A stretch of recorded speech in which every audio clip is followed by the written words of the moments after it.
lettres des soldats à leurs proches ont été conservées et publiées. Elles constituent un témoignage précieux sur leur vie quotidienne pendant la Première Guerre mondiale.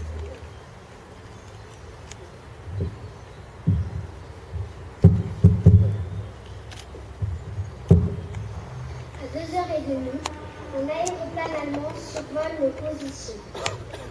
Nous étions repérés et 20 minutes après, le premier obus éclatait à 6 pas de moi.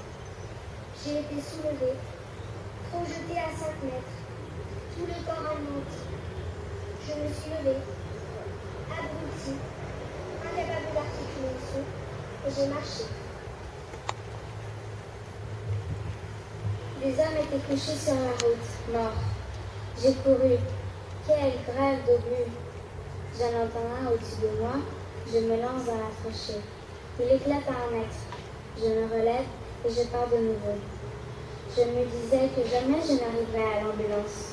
Ah, mon ami, que c'est laid la guerre moderne.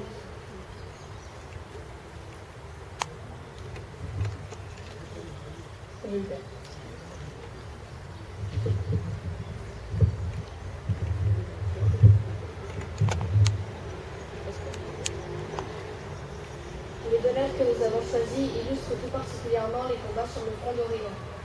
De nombreux soldats ont participé à ces combats, venant soit de métropoles, soit des colonies, par exemple de Tahiti comme Anatole Troulet, dont la lettre à son père raconte la marche de Salonique vers le front, les dures conditions et le baptême du feu. Nous avons quitté Salonique le 25 novembre pour nous rendre au front. C'est à minuit que nous sommes partis au train et à 6 heures du matin, nous avons débarqué à une petite station.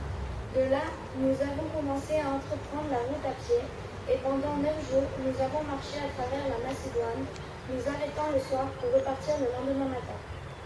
Aussitôt le jour, tout le monde s'est levé. On s'est mis à faire un peu de café et pendant ce temps-là, d'autres qui étaient à la traîne arrivèrent. Après le café, comme nous n'avions rien à faire, chacun s'est mis à nettoyer son fusil. Moi-même, j'avais le mien en morceaux. Nous étions tous assis sur le penchant de la colline lorsque nous entendions un sifflement, puis une explosion terrible. C'est un obus qui venait d'éclater juste au-dessus de nous, mais à une certaine distance. Nous en avions été quittés pour une bonne émotion et un éclat qui est venu en mourant me frapper le bras droit et le coude et l'épaule. Il n'y avait pas 5 minutes que la chose venait de se passer, qu'un autre sifflement se fait entendre, puis une explosion, mais cette fois tout près de nous. Nous nous étions tous couchés et, pendant que nous étions là encore sous le coup de l'émotion, on est venu nous dire « Allez au secours des blessés ». En fait, ce dernier projectile venait juste de tomber au milieu d'un groupe composé de Tahitiens qui venaient d'arriver et faisaient aussi du café. Vincent a eu la main froide, fendue, jusqu'au-dessus du poignet, puis le côté droit ouvert. Je crois que le pauvre diable est très gravement atteint. Nuit a eu la jambe gauche coupée jusqu'au-dessus du soulier.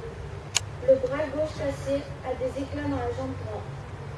Tepu Tahiti a eu toute la jambe gauche criblée de petits éclats, mais il n'a rien de grave.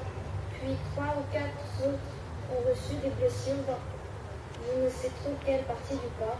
Ils ont été évacués également. Certains soldats blessés sont rapatriés en France. C'est le cas de Jean Lémonnerie, originel de Périgord, réellement blessé à Monastir, qui écrit à son père depuis l'hôpital. Le 20 novembre 1916, hôpital d'évacuation. Bien cher papa, je vais te causer de la peine quand tu apprendras la nouvelle que je te communique. Je suis amputé de la jambe gauche, à hauteur de la rotule du genou. J'ai été blessé le 14 novembre, à 2 heures de l'après-midi, après être sorti une première fois à travers les balles. Je ne pourrais pas te dire si c'est un éclat de 150 ou une balle de mitrailleuse, mais il est un fait que, blessé le 14, à 13h30, je n'ai été ramassé que le surlendemain, à 10h, par les Sénégalais après être resté 38 heures entre les lignes et entre les mains des Bulgares qui m'ont absolument dépouillé de tout, depuis les chaussettes jusqu'au béret, au calot et au casque. Par une nuit glaciale, je me suis trouvé à poil, le ventre et les pieds nus, sous une bise excessivement froide. J'ai eu en même temps les pieds gelés. M'avertit maman qu'en temps utile, je passerai un mot demain. Aujourd'hui, je suis un peu fatigué. Je t'embrasse bien fort. À bientôt. Jean. Henri Barbus était un journaliste et un poète. Il a participé à la guerre avec héroïsme, même s'il défendait des idées internationalistes. Son roman Le Feu, publié en 1916, raconte son engagement militaire. Il a obtenu le prix Goncourt en 1917.